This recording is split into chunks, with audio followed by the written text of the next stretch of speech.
ओम शांति। 19 अक्टूबर 2022।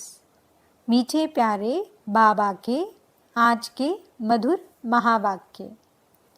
आज की मुरली में बाबा समझाते कि माया याद के समय ही विघ्न डालती है, अनेक प्रकार के संकल्प विकल्प ले आती है। इसलिए बाबा कहते हैं हम बच्चों को बहुत सावधान रहना है। बाबा जो अपार सुखों के दाता हैं, सर्व संबंधों की सैकरीन हैं, वो हमें श्रीमत देते हैं कि हम जितना याद की यात्रा पर रहेंगे, स्वदर्शन चक्र फिराएंगे, कमल फूल समान बनेंगे, उतना ही ऊंच पद पाएंगे। बाबा कहते हम बच्चे इस समय पतित पावन गॉड फादर के स्टूडेंट हैं। हमें बहुत दिल से और मेहनत से पढ़ाई करनी है। ज्ञान के सब अलंकारों को धारण कर स्वदर्शन चक्रधारी त्रिनेत्री त्रिकालदर्शी अर्थात मास्टर गॉड बनना है। बाबा समझाते कि उनका राइट हैंड धर्मराज है, उसे स्मृति में रख कोई भी विकर्म नहीं करने हैं। पावन बनने की प्रतिज्ञा कर विकार में नहीं जाना है। बाबा समझाते कि हमारे पुरुषार्थ व प्लान को कमज़ोर करने का स्क्रू है अलबेलापन। हमें इस लूज स्क्रू को टाइट करना है और दृढ़ संकल्प करना है कि अब मुझे बाप समान बनना ही है। आज की मुरली में मातेश्वरी जी के भी मधुर अनमोल महावाक्य हैं, जिनमें वो परमात्मा के बारे में जो भिन्न भिन्न प्रकार की मतें हैं उन्हें बहुत विस्तार से समझा रही हैं। तो चलिए सुनते हैं आज की मीठी प्यारी मुरली। ओम शांति। बाबा कहते मीठे बच्चे, बाप आए हैं तुम्हें सब घुटकों से छुड़ाने। तुम अभी इस शोक वाटिका से अशोक वाटिका में चलते हो, इस विषय वैतरणी नदी से पार जाते हो। प्रश्न, याद में बैठते समय किस बात का विघ्न नहीं पड़ता और किस बात का विघ्न पड़ता है? उत्तर, याद में बैठने के समय किसी भी आवाज़ का या शोरगुल का विघ्न नहीं पड़ता, वह ज्ञान में पड़ता है।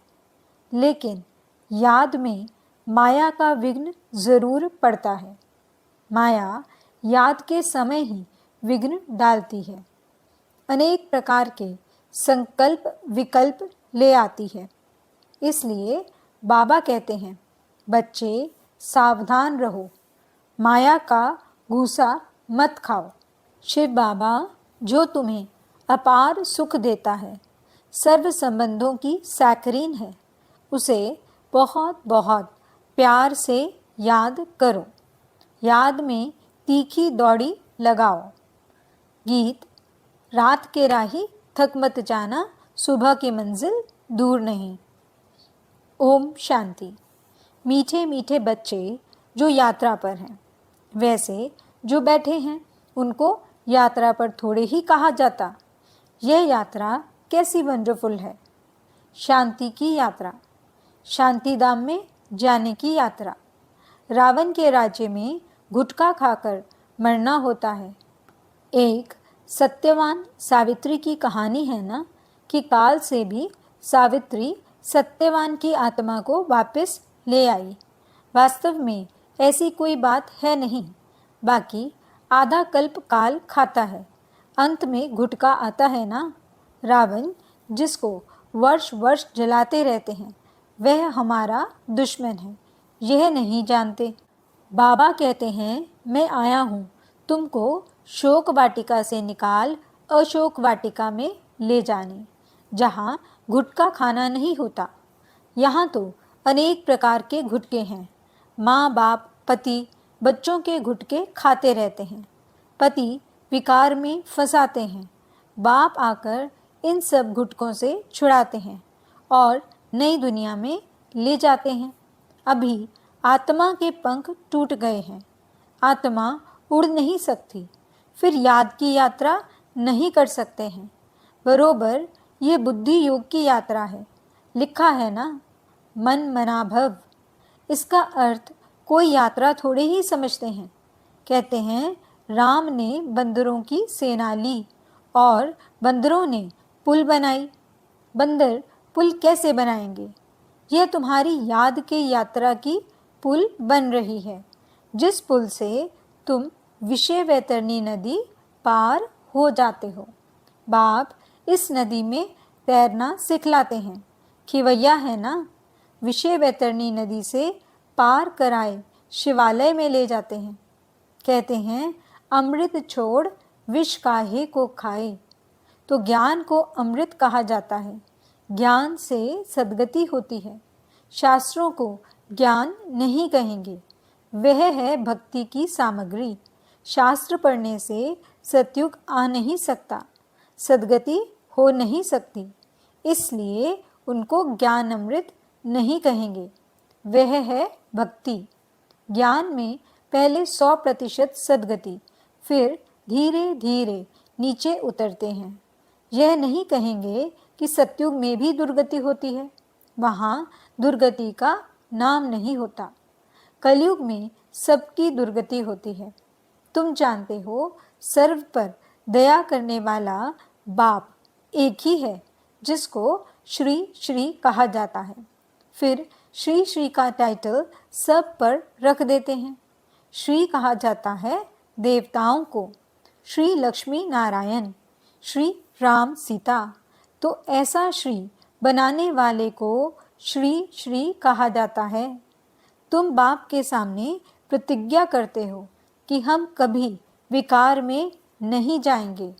अगर प्रतिज्ञा कर फिर भूल की तो बाप का राइट हैंड धर्मराज भी बैठा है। धर्मराज माफ नहीं करेगा। बाप भी गुप्त, ज्ञान भी गुप्त, मर्तबा भी गुप्त। यह सिर्फ तुम बच्चे ही जानते हो कि हमको श्रीमत देने वाला कोई मनुष्य हो नहीं सकता। प्रजापिता ब्रह्मा द्वारा बाप रचना रचते हैं।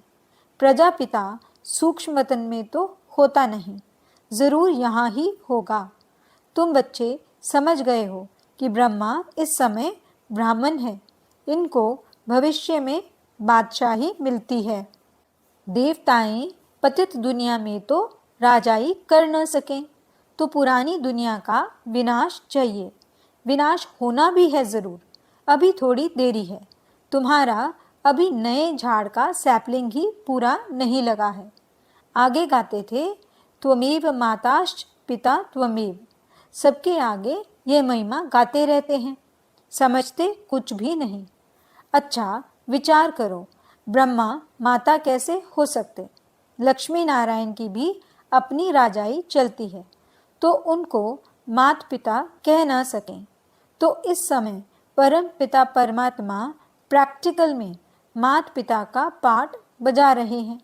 फिर भक्ति मार्ग में महिमा गाई जाती है, उसमें भी पहले पहले शिव बाबा को त्वमेव माताश्च पिता कहते हैं, पीछे लक्ष्मी नारायण सीताराम सबको कहते रहते। अक्ल तो कुछ है नहीं, शिव बाबा है पीन। ये मनुष्य मात्र सब आसुरी मत पर दुख ही देते हैं, और मैं सबके एवज में सबसे जास्ती सुख देता हूँ। मैं दाता हूँ।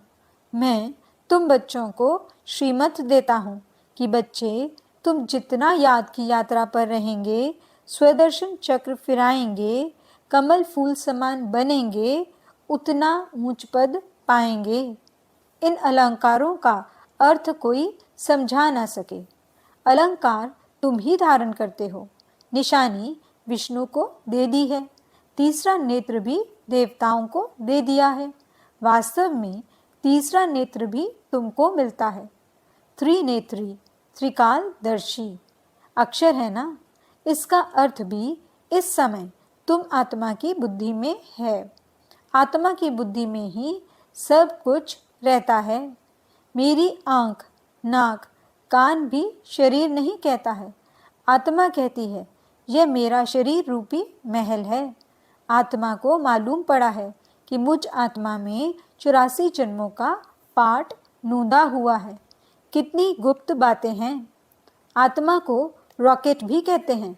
जिस आत्मा को शरीर छोड़ लंदन में जाना होगा तो सेकंड में चली जाएगी। उन्होंने कितना तीखा रॉकेट बनाया है जो सुबह चले तो शाम को पहुंच जाए। आगे स्टीमर में 3-4 मास लग जाते थे।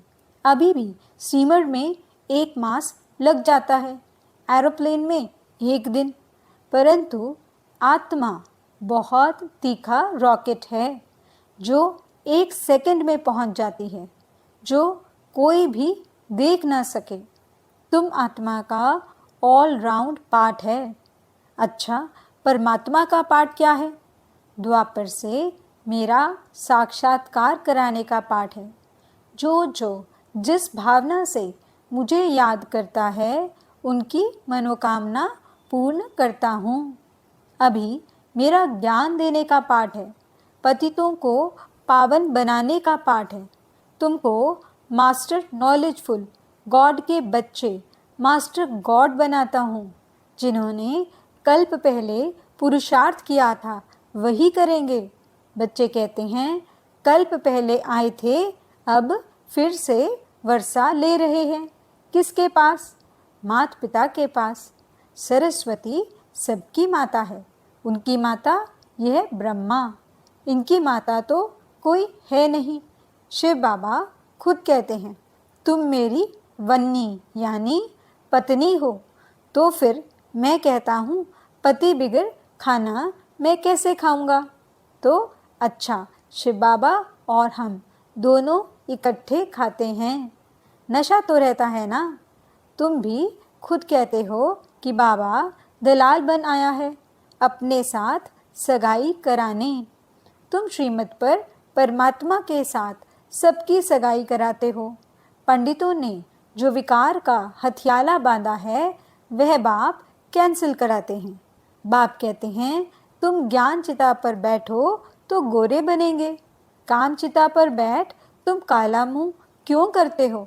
श्याम सुंदर का अर्थ तुम जानते हो। श्री कृष्ण है सुंदर। अभी तो वह भी श्याम है। अब बाप ने आकर अपना परिचय दिया है। तुम हो पतित पावन गॉडफादर के स्टूडेंट। तो यह पाठशाला है। पाठशाला में पढ़ाई होती है, मेहनत करनी पड़ती है। और उन सत्संगों में मेहनत नहीं है। वहाँ तो गीता सुनी, ग्रंथ सुना और घर गया। वहाँ कोई थोड़े ही कहता है कि पवित्र बनो, यात्रा करो। आगे चल यह सब जिस्मानी यात्राएं आदि बंद हो जाएंगी। बर्फ पड़ी व एक्सीडेंट हुआ तो कोई जाएंगे नहीं, क्योंकि तुम्हारी यात्रा जोर होती जाएगी। हमारी यात्रा है शिवालय तरफ। पहले शिव की पुरी शिवालय में जाएंगे, फिर शिव की स्थापना की हुई पुरी शिवालय यानी स्वर्ग में जाएंगे। शिवपुरी और विष्णुपुरी दोनों को शिवालय कहेंगे, क्योंकि मुक्ति, जीवन मुक्ति दोनों शिव बाबा ही देते हैं। तो सतयुगी दैवी घराना शिव बाबा स्थापन करते हैं। अच्छा, याद में आवाज़ का विघ्न पड़ नहीं सकता। ज्ञान सुनने में शोर का विघ्न पड़ेगा। मनुष्य तो कहते हैं शांति करो, नहीं तो याद में विघ्न पड़ेगा। परंतु योग में आवाज़ विघ्न नहीं डालता। विघ्न डालती है माया। बच्चों के साथ माया की युद्ध है। बच्चों को युद्ध के मैदान में हार नहीं खानी चाहिए। माया तो घूंसा लगाती रहती है। माया ने नाक पर घूंसा लगाया तो यह गिरा, फिर खड़े हुए, फिर नाक पर लगाया तो यह गिरे। तो बाप कहते हैं यह माया काम क्रोध के घूंसे मारती है। इससे तुम्हें बहुत बहुत सावधान रहना है। घूसे नहीं खाने हैं। अच्छा, मीठे मीठे सिकिलदे बच्चों प्रति माता पिता बाप दादा का याद प्यार और गुड मॉर्निंग। रूहानी बाप की रूहानी बच्चों को नमस्ते। हम रूहानी बच्चों की रूहानी बाप दादा को दिल व जान सिक व प्रेम से नमस्ते नमस्ते नमस्ते जी। गुड मॉर्निंग बाबा, शुक्रिया बाबा। धारणा के लिए मुख्य सार। पहला पॉइंट, ज्ञान के सब अलंकारों को धारण कर स्वदर्शन चक्रधारी त्रिनेत्री त्रिकालदर्शी अर्थात मास्टर गॉड बनना है। दूसरा पॉइंट, बाप के राइट हैंड धर्मराज को स्मृति में रख कोई भी विकर्म नहीं करने हैं।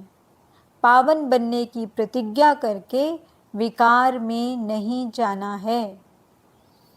वरदान, दृढ़ प्रतिज्ञा द्वारा अलबेलेपन के लूज स्क्रू को टाइट करने वाले तीव्र पुरुषार्थी भव। प्रतिज्ञा में लूज होने का मूल कारण है अलबेलापन। जैसे कितनी भी बड़ी मशीनरी हो, लेकिन एक छोटा सा स्क्रू लूज हो जाता है तो सारी मशीन को बेकार कर देता है। वैसे प्रतिज्ञा को पूरा करने के लिए प्लान बहुत अच्छे बनाते हो, पुरुषार्थ भी करते हो, लेकिन पुरुषार्थ व प्लान को कमज़ोर करने का स्क्रू एक ही है, अलबेलापन। वह नए नए रूप में आता है। इसी लूज स्क्रू को टाइट करो। मुझे बाप समान बनना ही है। इसी दृढ़ संकल्प से तीव्र पुरुषार्थी बन जाएंगे। स्लोगन, बेहद की वैराग्य वृत्ति ही समय की समीपता का फाउंडेशन है। मातेश्वरी जी के अनमोल महावाक्य। अभी तो यह सारी दुनिया जानती है कि परमात्मा एक है। उस ही परमात्मा को कोई शक्ति मानते हैं, कोई कुदरत कहते हैं, मतलब तो कोई ना कोई रूप में ज़रूर मानते हैं। तो जिस वस्तु को मानते हैं अवश्य वह कोई वस्तु होगी, तब तो उनके ऊपर नाम पड़े हैं। परंतु उस एक वस्तु के बारे में इस दुनिया में जितने भी मनुष्य हैं उतनी मतें हैं, परंतु चीज़ फिर भी एक ही है। उसमें मुख्य 4 मतें सुनाते हैं। कोई कहता है ईश्वर सर्वत्र है, कोई कहता है ब्रह्म ही सर्वत्र है, कहते हैं सर्वत्र ब्रह्म ही ब्रह्म है। कोई कहता ईश्वर सत्यम माया मिथ्यम, कोई कहता ईश्वर है ही नहीं, कुदरत ही कुदरत है। वो फिर ईश्वर को नहीं मानते। अब यह है इतनी मतें। वो तो समझते हैं जगत प्रकृति है, बाकी कुछ है नहीं। अब देखो, जगत को मानते हैं, परंतु जिस परमात्मा ने जगत रचा उस जगत के मालिक को नहीं मानते। दुनिया में जितने अनेक मनुष्य हैं उन्हों की इतनी मतें। आखिरीन भी इन सभी मतों का फैसला स्वयं परमात्मा आकर करता है। इस सारे जगत का निर्णय परमात्मा आकर करता है, अथवा जो सर्वोत्तम शक्तिवान होगा वही अपनी रचना का निर्णय विस्तार पूर्वक समझाएगा। वही हमें रचता का भी परिचय देते हैं और फिर अपनी रचना का भी परिचय देते हैं। कई मनुष्य ऐसे प्रश्न पूछते हैं, हमको क्या साबिती है कि हम आत्मा हैं? अब इस पर समझाया जाता है, जब हम कहते हैं अहम आत्मा उस परमात्मा की संतान है, अब यह है अपने आप से पूछने की बात। हम जो सारा दिन में मैं कहता रहता हूँ वो कौन सी पावर है? और फिर जिसको हम याद करते हैं वो हमारा कौन है? जब कोई को याद किया जाता है तो ज़रूर हम आत्माओं को उन्हों द्वारा कुछ चाहिए। हर समय उनकी याद रहने से ही हमको उस द्वारा प्राप्ति होगी। देखो, मनुष्य जो कुछ करता है, जरूर मन में कोई न कोई शुभ इच्छा अवश्य रहती है। कोई को सुख की, कोई को शांति की इच्छा है, तो जरूर जब इच्छा उत्पन्न होती है तो अवश्य कोई लेने वाला है, और जिस द्वारा वो इच्छा पूर्ण होती है वो अवश्य कोई देने वाला जरूर है। तभी तो उनको याद किया जाता है। अब इस राज को पूर्ण रीति से समझना है। वह कौन है? यह बोलने वाली शक्ति मैं स्वयं आत्मा हूँ, जिसका आकार ज्योति बिंदु मिसल है। जब मनुष्य स्थूल शरीर छोड़ता है तो वो निकल जाती है। भल इन आँखों से नहीं दिखाई पड़ती है। अब इससे सिद्ध है कि उसका स्थूल आकार नहीं है, परंतु मनुष्य महसूस अवश्य करते हैं कि आत्मा निकल गई, तो हम उसको आत्मा ही कहेंगे, जो आत्मा ज्योति स्वरूप है। तो अवश्य उस आत्मा को पैदा करने वाला परमात्मा भी उसके ही रूप मुआफिक होगा। जो जैसा होगा उनकी पैदाइश भी वैसी होगी। फिर हम आत्माएं उस परमात्मा को क्यों कहते हैं कि वो हम सर्व आत्माओं से परम है? क्योंकि उनके ऊपर कोई भी माया का लेप छेप नहीं है। बाकी हम आत्माओं के ऊपर माया का लेप छेप अवश्य लगता है, क्योंकि हम जन्म मरण के चक्र में आती हैं। अब यह है आत्मा और परमात्मा में फर्क। अच्छा, ओम शांति।